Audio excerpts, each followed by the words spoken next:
Hi everyone, welcome back. I'm Gary, and today we're going to talk through the next session of my Curse of Strahd campaign, which has been going on, going on for quite a while now. Now, as ever with these videos, I just like to preface it by saying that normally when I do videos, I'm working from notes or a script or something like that. But all I'm working from here is my game master notes for the session, and I'm just going to talk through what happened because I think it acts as a really useful record of all the things that we do to try and break the kind of ephemeral nature of game mastering a little bit and give me a record of what's happened. So, in this campaign so far, quick recap: there's 4 player characters and there's 4 players. There is Bushma, a god touched, that's kind of like an Asima, a god touched ranger. There is Kevin, a god touched druid. There is Philip, a half orc fighter, and there is Devron, a human wizard. Things have been going really well for them. They're getting towards the end of the campaign. That's obvious to me, right? They've got maybe 1 or 2 sessions left. And at the end of last session, they managed to torch the werewolf den and get a lot of children out of it. But they've made a series of enemies from around Barovia, and that's really what came out today. Now, I was like, if I keep looking down, it's to look at my kind of notes for the session, so apologies for that. Now, the party escaped the werewolf lair at the start of the session, and they knew that they probably hadn't killed all the werewolves, and that there was going to be some kind of sense of reprisal. And with these dozen or so children, the 12 of them, heading through the woods, soon enough they could hear the approaching padded footsteps and the howl of wolves, and they're like, okay, we need to get this out of here. And we ran this as a skill challenge, an extended test, and had to get quite a lot of successes to get away, and they actually managed it, and they were moving away. And as they were moving through the woods, and these wolves getting closer and closer and closer, there was a kind of sense of kind of like growing panic and dread. But then what happened was all of a sudden the wolves broke off their pursuit, and it was like, okay, what's going on here? And soon enough, they could hear kind of like enormous lumbering footsteps in the woods, and the approach of something, and the shaking kind of like breaking, swaying noise of trees. And like, oh, what is going on here? So what they did was they hid amongst the kind of brambles and dead foliage and snow with all these children, like, be quiet. And out of the woods came Baba Lysaga's creeping hut, and it crept into this kind of opening area. Now, they had robbed the Sun Sword and one of the seeds from the Wizards of the West Winery from Baba Lysaga a few sessions ago. And here she kind of like got wind of that, and she was trying to find them to kind of exact some vengeance, right? So they were hiding amongst the foliage, and this creeping hut came out into this clearing. They could see it kind of like in the moonlight, all its kind of like spindly legs. And they were deciding whether to go up against her or not, and maybe just attack her. And then what happened was she stepped out and kind of onto the balcony of this creeping hut, looking down at the woods, and she's, I know you're out there. And what she did, she animated all these skulls that were hanging beneath the hut, animated them into flame skulls, and these flame skulls floated off into the woods to try and find the characters. Now, after a kind of a few fraught moments where they were able to distract the flame skulls and then a series of successful stealth tests, they're actually able to get away from that creeping hut. But what was cool about that encounter is that the players had a real sense that the actions that they took a couple of sessions back were coming back to kind of haunt them, that they did need to kind of involve themselves in some way. So they did that, and they managed to make it back to the village of Barovia, and they were like, okay, we've got this dozen children. So we rolled to see how many of the children had been taken from this village, and it wasn't, I think it was 1. And that child left, and they were like, return that child to their family. They were really happy. But they still got like 11 left. So they were speaking to the innkeeper at the Blood on the Vine Tavern, and they were deciding what to do. And what was really nice is that, so several of the player characters were like, we worked out that some of the children were orphans, and what they decided they were going to do was that these children, which were kind of like between the ages of like 9 to 12, right? Kind of the end of primary school, beginning secondary school kind of age. What they were going to do is that they were going to take on some of them as apprentices. And they rolled to see, did any have any kind of like innate magical talent? Did any, what were their names? Randomly generate some names. And they're like, okay, after we've done this, we can get these children out of Barovia, these orphans. We could take them on as apprentices, as kind of like, and then we could maybe even eventually play them. That was really interesting and cool. And they were deciding what to do because they didn't want to take these children with them to Castle Ravenloft to face Strahd. They didn't want to really take them out of the village. Now they're in an area that's relatively safe. It was really interesting because I don't think players clocked this, but it was going back to the start of the campaign. The campaign started in the village of Barovia, with the need to rescue someone who is in need and take them away to somewhere safer. And that was exactly what's going on here. Now, they rested there for the evening, and the next morning they could hear during breakfast they could hear a commotion outside. They rushed out into the village square, the village square in the middle of the village of Barovia, and in the center there was an amber golem that they had given instructions to at the start of last session. This was an amber golem from the Amber Temple. They'd imbued this golem. If you watch the session summary for this of golems and Gunter, they had imbued this golem with the soul of a kind of dead, kind of like moon-faced, like idiot peasant called Gunter. And they'd given all the treasure that they could gather in the Amber Temple, put it on a kind of hand cart for Gunter to drag, and Gunter dragged it out of the Amber Temple and all the way to the village, which was under their instructions. And they rushed out to the village square and found that Gunter's there, this like giant golem with this hand cart full of coins, and all these villagers are like, "Oh, we'd like some of these coins." And he's like, "Get back. I'm trying to stop them. Gunter does not want to hurt anyone." They rushed out and they managed to kind of intimidate the other peasants to go away. They had, okay, oh, wow, like Gunter actually survived. They made it all the way here, and we've got all this treasure. So what they decided to do was, they, after some kind of like rather kind of prudent negotiation with the barkeep at the Blood and the Vine Tavern, they were like, no one ever comes in here, right? Because everyone, there's like 4 patrons here, and they're all like dead-eyed Barovians. So what we are going to do, they offered to convert his kind of like his whole kind of like bar into a temporary orphanage for these children, and they'd leave Gunter to look after the children with them and help him, and they would leave all the treasure, and they would pay that kind of like piecemeal to him to maintain this the Blood on the Vine orphanage, which, when you say it, you're like, okay, this is one of those things that would only happen in like D&D, like it only happens in tabletop role-playing games. It's such a kind of sentence. So that's what they decided to do there, which makes a lot of sense. One thing that they had learned about in the inn is that they had learned that 2 things. They got an update on Ismark. When Ismark had been captured by Strahd, he'd been gibbeted outside of Castle Ravenloft. They learned that Strahd had taken Ismark out of the gibbet, which was hanging outside Castle Ravenloft, and had taken him inside the castle, and had been getting help from Baba Lysaga, and they were doing something to him.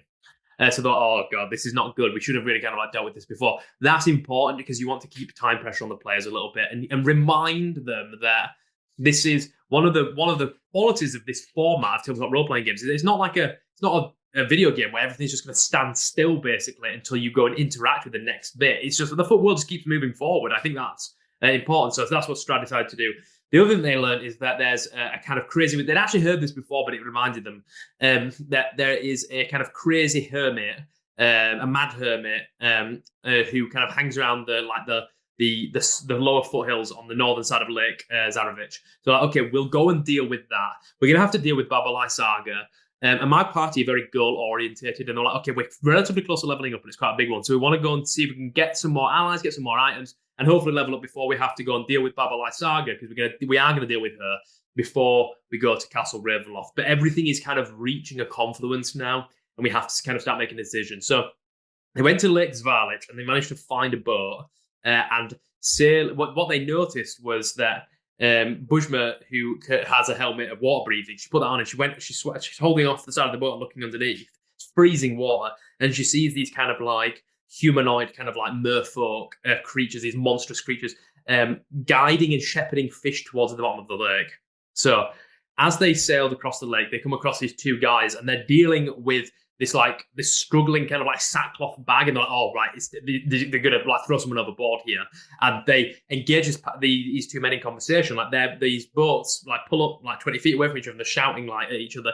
And what they learn is that these 2 men have captured a child, and that they're fishermen, and there are no kind of more. The fish just aren't being caught. Nobody knows why, and they believe that if they sacrifice this girl, this child, to the lake, it will allow the fish to kind of, they'll allow them to catch fish again. It's really great. It's very Lovecraftian. It reminds me of like Shadow over Innsmouth. Really, really, really cool stuff. But obviously the party's not going to allow this. So they attack. What actually happens is the girl gets thrown over the side, and Bujma jumps over the side with the helmet on to try and grab her. And what these creatures are at the bottom that are keeping the fish at the bottom of the lake are Mero, these cannibalistic water ogres, and they swim up and try and grab her, and she's grabbing her and trying to swim up with her in this like bag, and she's struggling because she's bound, right? And at the top, Kevin beast forms into a giant eel because he's seen one. There's one in the night below that he's seen, and he uses it to kind of like corkscrew, like entangle their boat and break it. It's really kind of like violent. And these two men get dragged by the Merrow and dragged underwater, while the other characters help Bujma get this girl out of the water. So they're on their boat, and then what they decide to do, they're tossing up whether to deal with this girl or not. So this girl is called Arabelle, I think. Yes, Arabelle, and she's a Vistani girl, and she's been she's snatched off the streets of Vallaki by these men who were going to sacrifice her. And they basically say where you camped is, she says, just south of Vallaki. That's where like my family's camp is right now. And they drop her off on the lake shore, and they say like, go home and we'll try and come and see you at some point. But it was really interesting. So I wasn't sure if they were going to like really commit to taking her all the way home, but she was like 10, 11, something like that. She was capable of like walking through like a small village to the other, small town to the other side of it. So they let her go. And then they went up onto the northern side of Lake Zarovich, and they're searching this foreshore and these kind of like lower foothills of Mount Baratok for this mad hermit, and they do eventually find him. He kind of gives them the runaround through the wood a little bit, and eventually they get hold of him. They get him to the ground and they tie him up, and they're able to determine, or Devron is, using kind of like a knowledge of Arcana, he's able to determine that this wizard is cursed and that he's got a kind of obliterate memory curse on him, so he can't remember anything. They also it's hinted at that perhaps he cast it on himself. Like, why is this? But anyway, it's cursed, so we need to get rid of it. So they're looking through, Devron and Kevin are looking through their spells. Now, we don't actually have remove curse. We can't remove this curse ourselves. So what they do is they decide that, okay, we'll go to those Vistani where we've just let Arabelle go to, and we'll see if they can help us in any way. So they go to the Vistani, which are camped near, they're camped like on top of a hillock in a kind of like circle of barrel-top wagons, and built into the hillock there are a series of kind of elf dwellings of dusk elves, and they decided that they would, so they go in, they're rewarded by the girl's family, and she says, yeah, they rescued me. Like, it's a really, really nice moment.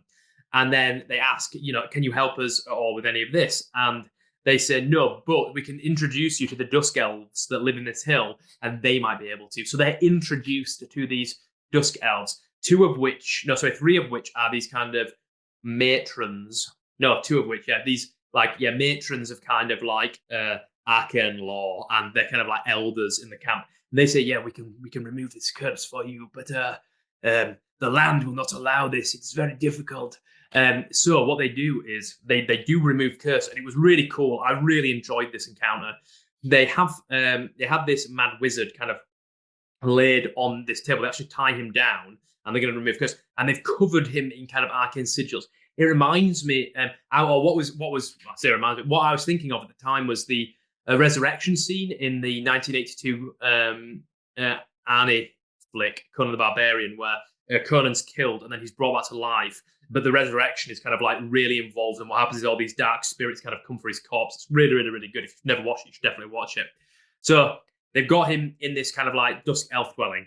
He's laid on the table, he's covered in all these sigils, and they know they're going to get attacked. And four of them have to keep chanting, and that's what they do. Or at least one person needs to keep chanting, but it will go much faster if four of them do it. It's going to take a few hours, and they start. And, there's the howling of distant wolves. The sky kind of cracks with peals of thunder, and lightning arcs across the night.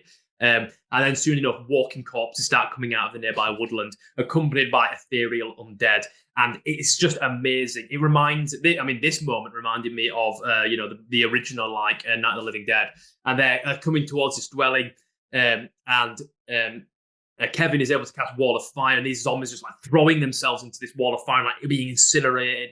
And then what happens is these ethereal undead approach, and they avoid the wall of fire. They're flying over it. And they're also entering the hillock itself and moving underground to the back, and they're attacking. And it was just this really fraught, exciting moment as all the characters kind of had to decide and switch. It reminded me of there's a really cool Call of Cthulhu adventure called, it's a really good classic one, The Edge of Darkness, where the characters have to perform this banishing ritual, and they get attacked by, I think, as like a zombie, and then they can have to be attacked by this kind of like shade, kind of like demon. It really reminded. They have to keep kind of chanting. It really reminded me of that, and the players were able to do it, but one of these Dusk Elf matrons was killed by a wraith who came from the wall and like level drained basically and killed her. They succeed, but then they look at the guy and all these sigils are kind of like they've like skittered away, and he introduces him. He like remembers who he is, and he introduces himself as Mordenkainen, who obviously Mordenkainen is one of those really important characters in the D&D like cosmology. I think he was originally played by Luke Gygax, Gary Gygax's son. And he says that, I came here and I fought with Strahd and lost my memory. I'm originally from Oath, which is, the planet in the Greyhawk setting. And he actually offers the player characters. He said, I can take you home with me if you want. We can go to Oath. And they're like, to be honest with you, we think we should stay here and deal with this now, even though that's unpleasant. And you obviously failed to do this. He says, okay, that's fine. But I'm going to give you some help. And that's where the session ended. And it was such a rewarding culmination at the end. I think next session is going to be the final one. It's going to be kind of like amazing. I think they're gonna have to face down Count Strahd. They're also obviously going to face Babolai Saga. But that is where we are at. Thank you for listening. I'm Gary, and I'll speak with you again soon. Thank you.